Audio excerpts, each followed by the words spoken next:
Hello dears, welcome back to my channel. ഇന്ന് മോർണിംഗിലെ കുറച്ച് കാഴ്ചകളാണ് കേട്ടോ. രാവിലെ തന്നെ ഒരു ഗ്ലാസ് വെള്ളം എടുത്തുകൊണ്ടിരിക്കുകയാണ്. അത്യാവശ്യം നേരം വെളുത്തിട്ടുണ്ട്. ഒരു 6:30 6:45 ആയിട്ടുണ്ട്. ഇപ്പോഴാണ് ബ്രേക്ക്ഫാസ്റ്റ് ഉണ്ടാക്കാനായിട്ട് സ്റ്റാർട്ട് ചെയ്യുന്നത്.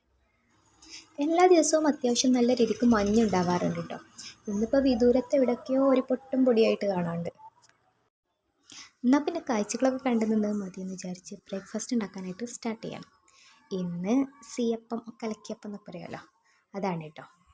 അപ്പോൾ കലക്കിയപ്പം ചെറുപയറും കറിയും കൂടെയാണ് ഇന്ന് റെഡിയാക്കാൻ പോകുന്നത്. പച്ചരി എന്നും നല്ല പെർഫെക്റ്റാണ് കിട്ടാറുള്ളതെങ്കിലും ഇപ്രാവശ്യം ഇത്തിരി പാളിയിട്ടുണ്ട്. ആദ്യത്തെ ഒരു പെർഫെക്ഷൻ അങ്ങോട്ട് കിട്ടുന്നില്ല. ഇനിയിപ്പോൾ ഇന്നത്തെ കുഴപ്പമാണോ എന്തോ, മൊത്തത്തിൽ പാളി കൊണ്ടാണല്ലോ. രാവിലെ എണീക്കാനും വൈകി, ബ്രേക്ക്ഫാസ്റ്റിനുള്ള ടൈമും വൈകി. എന്തായാലും ചായയൊക്കെ ഇവിടെ റെഡിയാക്കി എടുത്തിട്ടുണ്ട്. ചെറുപയർ ഇവിടെ സൈഡാക്കി വെച്ചിട്ടുണ്ട്. കുക്കറിൽ വിസിലൊക്കെ അടിച്ച് സെറ്റായി വന്നിട്ടുണ്ട്. ചെറുപയർ കറിക്ക് ഇത്തിരി തേങ്ങ ഒക്കെ ആവാം, പക്ഷെ ഇപ്പോൾ ഇവിടെ പൊട്ടിച്ചതില്ലാത്തതുകൊണ്ട് തന്നെ ഉള്ളിയിട്ട് തൂമിച്ച് അങ്ങോട്ട് അഡ്ജസ്റ്റ് ആക്കാമെന്ന് വിചാരിച്ചു. അങ്ങനെ ചെറുപയർ കറിയൊക്കെ റെഡിയായി വന്നിട്ടുണ്ട്. അപ്പോൾ ഇതൊക്കെയാണ് രാവിലത്തെ വിശേഷങ്ങൾ. അപ്പോൾ ബ്രേക്ക്ഫാസ്റ്റൊക്കെ റെഡിയായി. ഞങ്ങൾ ചായ അടിക്കാതിരിക്കുകയാണ്. അപ്പോൾ ഇതിന് കാക്കു വന്നിട്ടുണ്ട്. എന്നാൽ പിന്നെ ചായ കൊടുക്കാം. അപ്പോൾ ഓക്കെ, ബൈ.